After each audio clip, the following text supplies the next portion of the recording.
Hi, my name is Dan. I'm 44 years old. I live in North Carolina, although I was raised in the San Francisco Bay Area in a town called Benicia. I am still a virgin. And there's a couple reasons for that. One, I'm a born again Christian, and I believe that God wants me to wait until I'm married to have sex. I know that's not the normal thing for today, and that's fine. But that's what God wants me to do. But there's also another reason.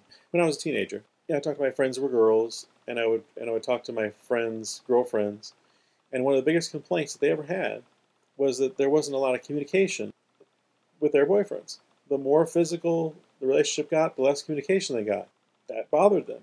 I had a coworker one time. She was like, you can't do that. You can't just like wait." She says, "It's like a test drive on a car. You don't just buy a car without test driving. You got to test drive."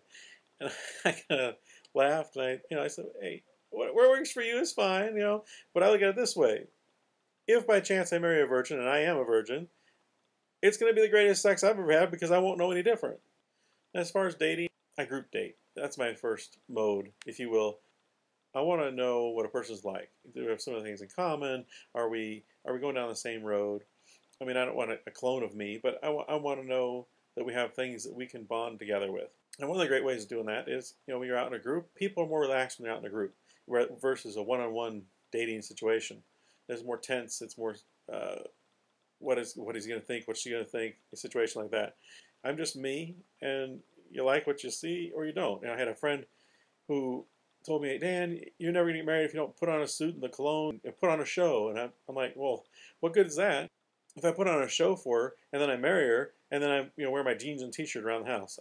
I'm not going to sell a girl something I'm not."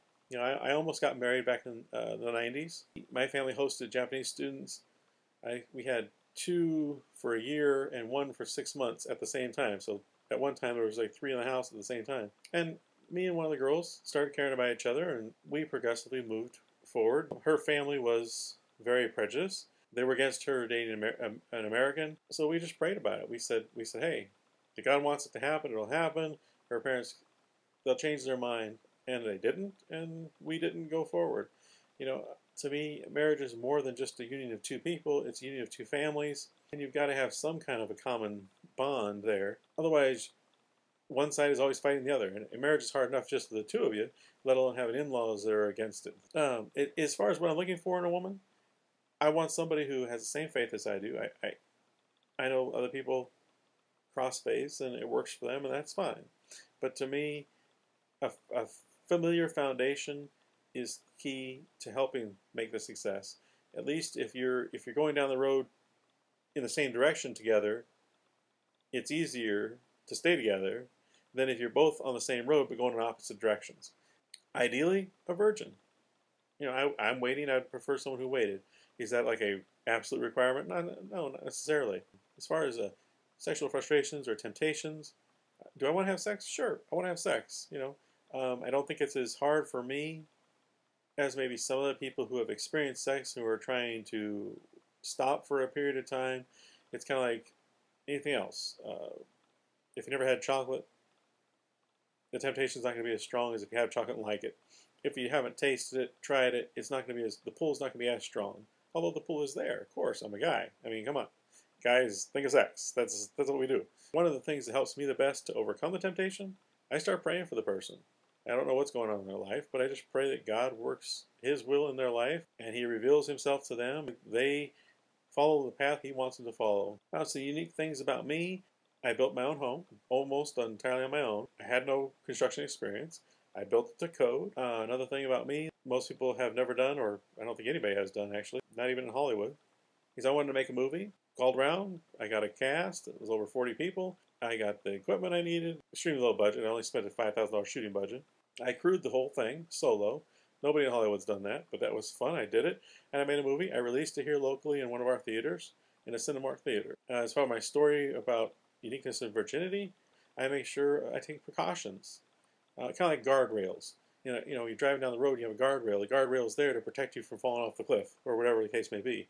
Well, my guardrails are simple. I avoid being in a house or a bedroom with a girl alone. I go on the group dates instead of dating dates. I also took a step farther. Rather than get the motor going, starting the motor in in sex is you start kissing, then you want to make out. You start making out, then you start feeling out. You start feeling out, then you want to have sex. Well, I just stopped it at the start. I'm not going to kiss another girl until I get married. Had I kissed a couple when I was a young kid? Yeah, sure. Why I'm making this video or being willing to go on your show? For me, it's just I'd like to encourage other people to wait. That would be my motive. You know, I know a lot of people aren't gonna, and that's fine. That's their business. But I like to encourage other people to wait because to me, it's an intimacy thing. It's a unity thing. If you come to North Carolina and you want to film things, if you're just going to film my life, you're going to film a lot in my house. You're going to film a lot in my church. That's where I spend most of my time. I'll go skydiving if you want to record me going skydiving or whatever you want to do. I'm kind of a homebody. I do go out once in a while, but I enjoy being at home. I also enjoy writing. I've written several articles and some scripts. Again, I'm a more simple, laid-back person.